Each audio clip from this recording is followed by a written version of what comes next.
Hello friends! Welcome to a new vlog!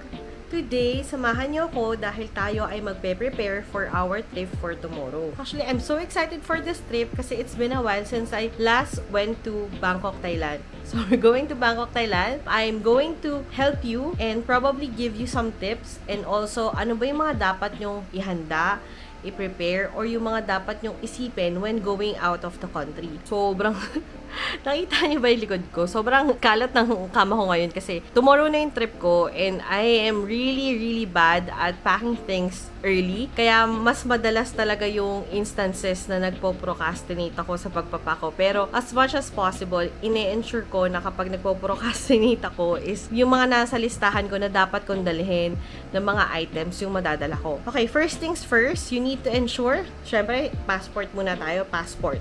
So, sa passport nyo, you have to mind two things. First is, you need to ensure na at least 6 months yung validity ng passport nyo or dapat hindi naabot ng 6 months bago kayo mag-travel.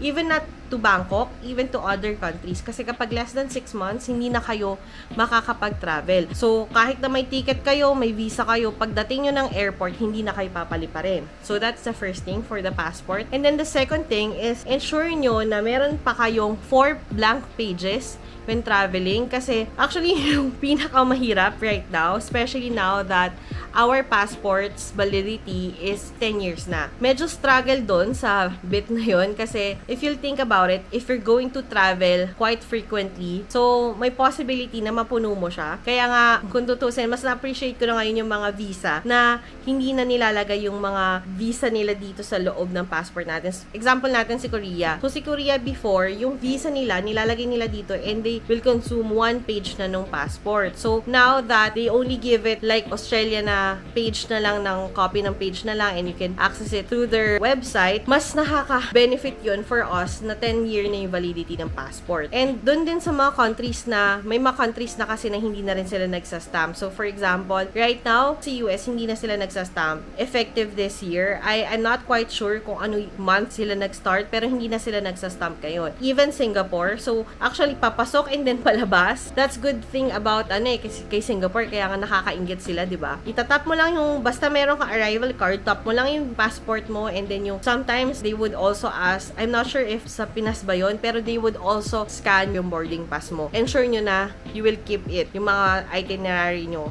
or boarding pass nyo after your flight. Okay, yung second thing na pinaka-importante, and guys, this is so important kasi sometimes we feel, yung parang feeling mo, porque hindi siya hinahanap, hindi siya kailangan. Pero sa immigration, believe me, guys, when I tell you na hindi man siya hanapin, pero it is really necessary for you to fill out the e-travel. Kasi sometimes, pag may mga nakakasabay ako sa immigration dito, parang sasabihin, hayaan mo na, hindi naman hinahanap eh. Pero that's not true. Hindi man siya hinahanap, pero kapag daan nyo sa immigration and then isascan nila yung passport mo, malalaman nila kung nag-fill out ka ba or hindi.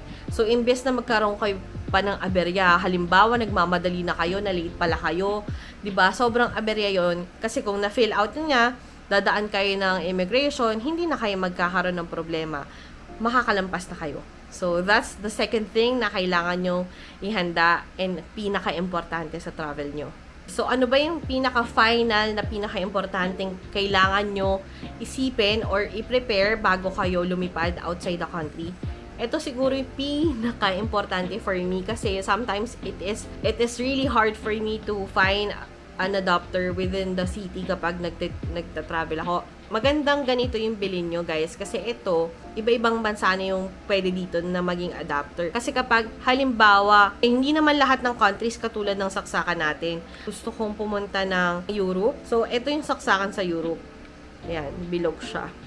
So, having this available for me, anywhere I go, hindi ako magkakaroon ng worries na hindi ako makakapag-charge agad or magkakaroon ako ng problema sa mga charging ko. So, ito yung siguro pag-investan nyo, ensure nyo na sa tamang bibilhan nyo is genuine store na talagang, kunyari, Laz Mall ba siya or Shopee Mall kasi mahirap na bumili lang basta-basta ng ganito. Hindi porke mura yun yung bibilhin nyo. Ang bilhin nyo yun talaga maaasahan kasi mga gadgets nyo yung isasaksak nyo dito. So, yun yung last kong pinaka-important. Besides, syempre, yung mga gamit nyo, yung mga charger nyo. Ito talaga yung pinaka-importante for me.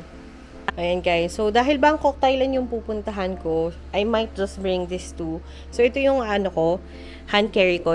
Cabin size to. Kaya, pwedeng-pwede natin siyang i-hand carry. By the way, I'll be flying via Philippine Airlines. So, bag ko is, naman yan, for cabin size talaga siya. And then, for my check-in, this is my ultimate bag. Next na ibibigay kong tip sa inyo is yung portable tabo. Nakita nyo, collapsible naman siya. I'm not sure if it's going to be the same case in Thailand, pero usually kasi yung mga pinupuntahan kong bansa, tas nagcha-check-in ako sa hotel, wala kasi silang bidet. And that's really hassle on my part kasi syempre Pinoy tayo, diba? We really need our tabo anywhere we go. So, I have this. I'll be bringing this to Bangkok and we'll see if we're going to use it. And then, just to give you tip din, so, ito yung gagamitin kong pabango, pero ensure nyo kung ilang ml yung dadalhin yung pabango. Halimbawa, for this one, this is only 50 ml. Ito, pwede nyo tong hand carry.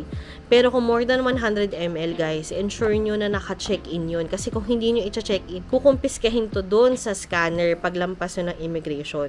So, wag nyo iiwan yung mga 100 ml nyo doon sa hand carry nyo.